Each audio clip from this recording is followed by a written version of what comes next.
Hi, fourth grade. Today we're going to work on lesson 8-5, and it's all about making line plots, and you're going to add and subtract mixed numbers to answer the questions depending on whatever the data is. Okay, so let's get started with our mental math and fluency. I'm going to give you some fraction and mixed number subtraction problems, and you're going to have to find the difference on a piece of paper. So hopefully you already have these done and you're just checking your answers. The first problem is 5, 6 minus 1, 6. Since the denominators are the same, it's both 6. You're going to leave the denominator and just subtract the numerators. 5 minus 1 is 4, so your answer is 4/6. Okay, the next one is 9/10 minus 5/10.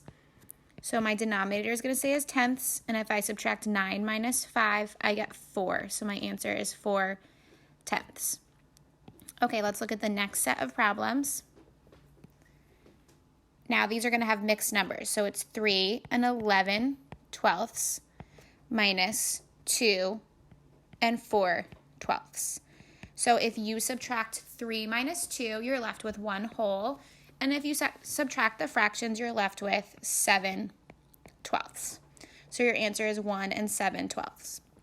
All right, the next one is 4 and 5/8 minus 1 and 1/8. 4 minus 1 is 3. 5/8 minus 1/8 is 4/8. So your answer is 3 and 4/8. Okay, the last set and the most challenging is 3 and 1/4 minus 2 and 3/4. Now, we know about subtraction, you want the largest number to appear first. So if you look at it, 1/4 is smaller than 3/4.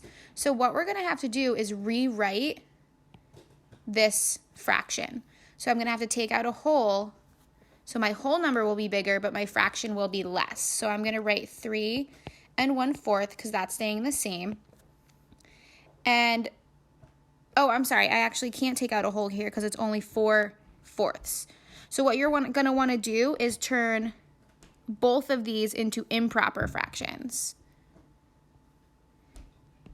So if I did 3 times 4, it would be 12, plus 1 is 13/4, minus 2 times 4, which is 8, and if I add 8 plus 3, I would get 11, so you get 11/4. So 13/4 minus 11/4, you'd be left with 2/4 as your answer. So you have to make sure you watch the numerators to make sure that your largest number or fraction is first when you're subtracting. Okay, last example is 4 and 2/5 minus 1 and 3/5. So we're running into that same issue with this fraction being larger. So I'm going to turn both of these into improper fractions. So the way you do that is just how we did last time, the whole number times the denominator. So 4 times 5 is 20, plus 2 is 22/5, minus 1 times 5, which is 5, plus 3, which is 8.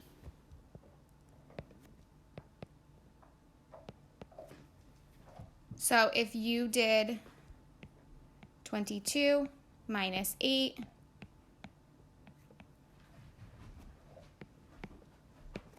you're left with 14/5, which also could be written as 2 and 4/5. So that is your answer.